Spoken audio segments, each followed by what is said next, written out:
So yeah, we've got Michael Saylor nearby here as well.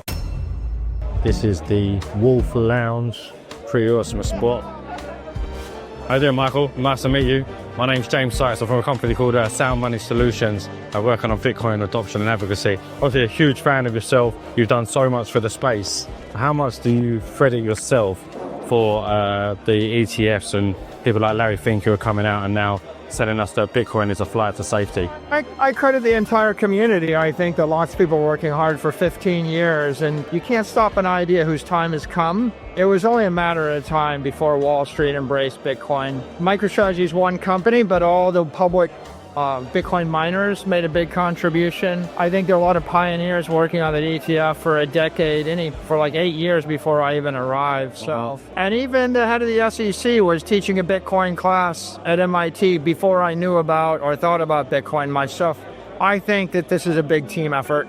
The Bitcoin ecosystem is developing rapidly. Obviously, there's talk about Bitcoin miners becoming unprofitable as the halving occurs at current prices. Where do you predict the Bitcoin mining ecosystem is going to go? Is it going to stay in the United States, or do you see more and more mining activity going abroad? Mining business will continue to grow, expand, decentralize, and over time, I think it'll be embraced everywhere in the world. Yeah, please God. Was it Saifuddin Amos? Was he the man who really brought you into Bitcoin through the Bitcoin standard? I think it was a team effort. My friend Eric Weiss helped me, and then once I got going, I said to Eric, give me all the Bitcoin resources online, and he gave me a bunch of Twitter influencers. I started studying them.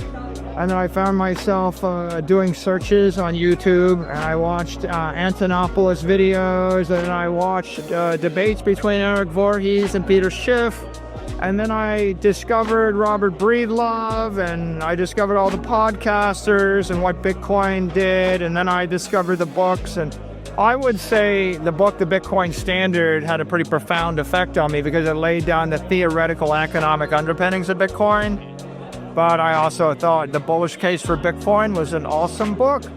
And, all the stuff by Nick Szabo written, some of those early works and papers had an effect. And it was the entirety of the body of knowledge that gave me the confidence and the passion to get involved. And I would even go so far as to say as even after I started buying Bitcoin in large volumes, there was an avalanche of knowledge that came in the next few years, and each of those things that I encountered had a pretty big impact on me.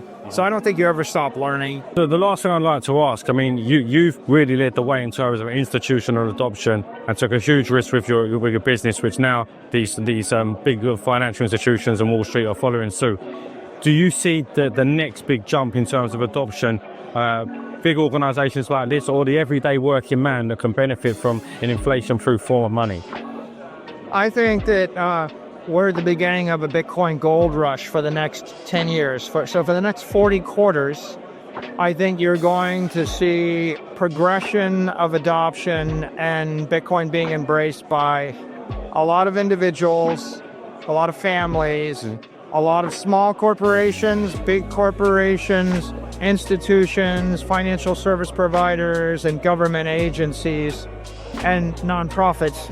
I can't put my finger on any one group because I really believe that Bitcoin's a solution for all of them, and I actually know of people in every one of those types of organizations that's been catalyzed. I think that the ETF launch put it on everybody's radar. Now everyone is being asked the question, what do you think about Bitcoin? Yeah. And just asking the question represents success. Indeed, yeah. Michael, you've done so much for the space. I'm a big admirer of yours. Thank you so much for your time and all the best.